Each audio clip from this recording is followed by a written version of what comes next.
Sent from Disneyland, history in our hand. So much to say about yesterday and the decades we have spanned. Postcards from the park, this journey will embark. See what has changed and what remains on Sent from Disneyland. Sent from Disneyland. Welcome to the Sent from Disneyland podcast. Here age relives fond memories of the past. If it's your first time joining us, welcome. On this podcast, we'll take a journey into the past and explore Disneyland, Disneyland history, and more, with mementos, snapshots, souvenirs, and postcards sent from Disneyland, from 1955 to the present. Let's start by thanking my patrons from patreon.com. You can join in at any level to support the show and receive snail mail from my trips to Disneyland and from my desk, plus some sneak peeks and bonus content. Special thanks to Random Olive, the first patron to this podcast, and to the rest of the e-ticket patrons, Tania, Eric Daniels, Monica Seitz Vega, Bill Dreffel, Scott Cagle, Russ Romano, Michael and Christina Cross, Angela Reynolds, and Sheila Harry. C-ticket patrons Serious Inquiries Only, Debbie Weinstein, Jennifer Schneep, Grace Coate, Patty Wolin, Ben and Noel Bruning, and Greg Gorley. B-ticket patron Joshua Bell, and to the A-ticket patrons Elise Sharp, Zealot Infinity, Alexis Robles, Angel DeBlock, Daps Magic, and the Beyond the Railroad podcast. I am your host, your post-host Clocky, and today we have 2 postcards sent from Disneyland. The front of our first postcard has Town Square. You can see the Disneyland band playing around the flagpole, the omnibus and the horse-drawn streetcar ready to head down Main Street. In the background you can see City Hall, the fire station, and the Emporium, and if you look closely you can even see the Beacon delivery truck near the old lockers.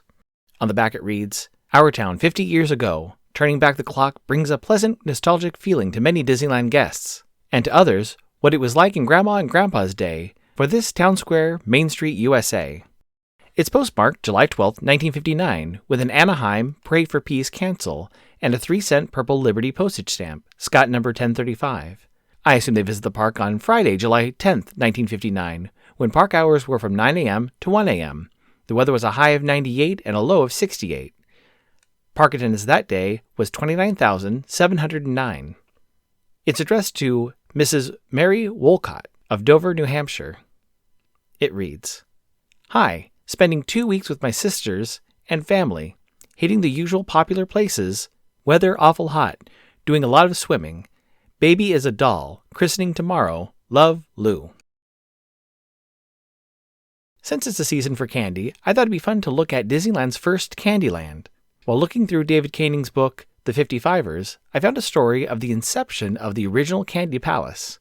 Al R. Brooks, who operated a ticketing agency in Los Angeles specializing in getting tickets for USC football games and theater tickets, learned that Disneyland was looking for someone to run a candy store on Main Street while he was at the Jonathan Club.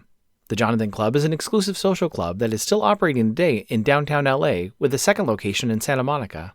Al worked with a candy maker he knew in the theater district and invented the ARB Corporation, named after his initials. The company he teamed with was Adams and Brooks, who also sold candy nationwide, to open the Main Street Candy Palace with Vera Connell as the manager. It opened on July 22, 1955, just under a week after opening day. Vera recalled that it was so hot the chocolate would not cool and they were not able to sell the melted chocolate. While growing in the park, the candy cellar was large enough to buy out Al's contract after 3 years. Adams and Brooks added a candy store in Fantasyland and sold the penny candy in the market house and had 2 pushcarts selling candy in New Orleans Square.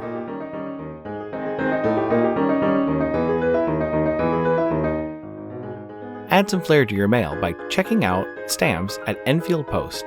You can explore different stamp options on our Etsy site, grab some great deals by following EP Sunday Sales on Instagram, or create something special and have her design a stamp array for your invitation or celebration.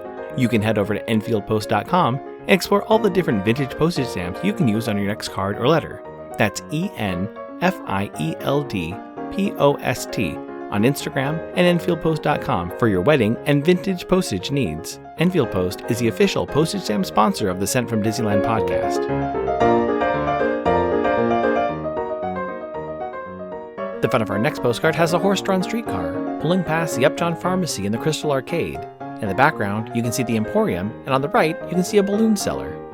On the back it reads, "The Upjohn Pharmacy, a typical drugstore of the 1880s, is located on Main Street in Disneyland."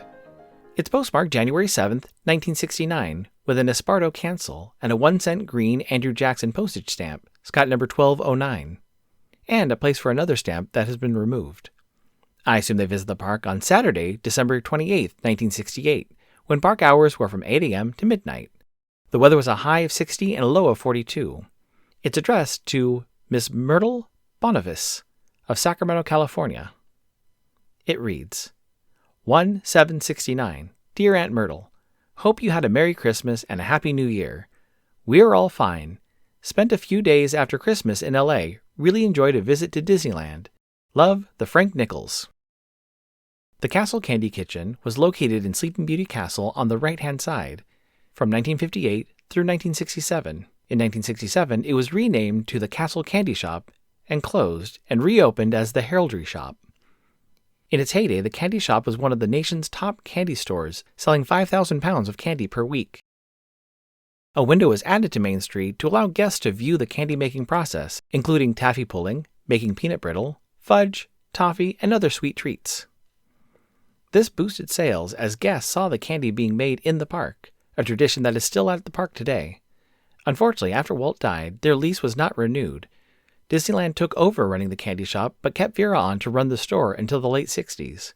1968 was the first year that Disneyland made hand-pulled candy canes, a tradition that has become so popular that wristbands are handed out to the first guests in line, as there are a limited number of 18-inch candy canes made on a limited number of days. A fun statistic about the making of the candy canes is that the kitchen is kept at 100 degrees to keep the candy from cooling while they are being stretched and formed into their cane shape.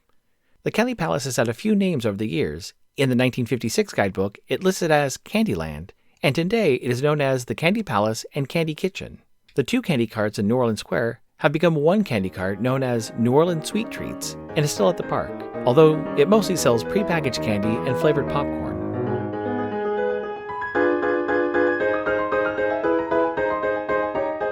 My incoming postcard is sponsored by the Art Throwdown. Art Throwdown, or ATD, is a craft hour on Instagram, starting at 9 p.m. Eastern or 6 Pacific. Art Throwdown is a wonderful community of artists who love to share their craft, from creating sticker postcards and coloring techniques to intricate paper cutting and unique crafting. It's always a treat to watch a show and occasionally get some one-of-a-kind postcards from the group. Each host brings something a little different to each show. I'll list some of the regular hosts, or you can follow Russ Romano 2021 on Instagram.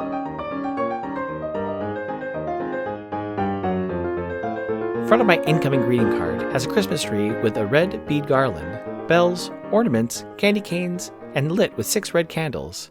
Around the tree is a red and green spiral frame and is designed by Sandra Weston.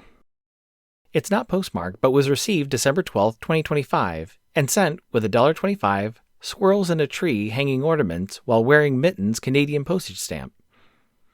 It reads, Dear Clocky, may your Christmas be filled with good wishes. Merry Christmas. Currently working in downtown Vancouver, still working at the uni, but in a new department. No Disneyland for me this year. Major FOMO. Hope you get a chance to see DL in its holiday glory. Kelvin.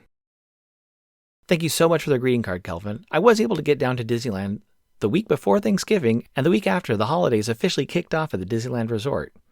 I didn't get to experience everything. I was sad to miss out on seeing the gingerbread house in the Grand and breakfast with the characters from Mickey's Christmas Carol at Storytellers. But I did get to enjoy a few fun dishes at the Festival holiday food booths. I also tried some of the festive beers. This week I recorded a new episode of Photo Nix with Mr. Daps. Be sure to check it out. It has 6 images of Disneyland during Christmas of 1966. Thanks for listening to Sent from Disneyland. If you enjoyed this podcast, please subscribe and tell your friends. It would also help to leave a 5-star rating and comment on whatever podcast platform you use. If you'd like to support the show financially, please check out our Patreon page at patreon.com/sentfromdisneyland. You can find me on Instagram and TikTok at Sent from Disneyland or my website, sentfromdisneyland.com. For questions and comments, send me a postcard addressed to Sent from Disneyland, P.O. Box 44, Hood, California, 95639. This podcast is not affiliated with Disney, the United States Postal Service, or any post office or Disney-related properties. The Opinions expressed on this podcast belong to the host and guests of the Set from Disneyland podcast. This podcast is produced and edited by Clocky McDowell, website designed by Misty McDowell, theme song was written and performed by Noah Sunday Lefkowitz. Take it away, Noah.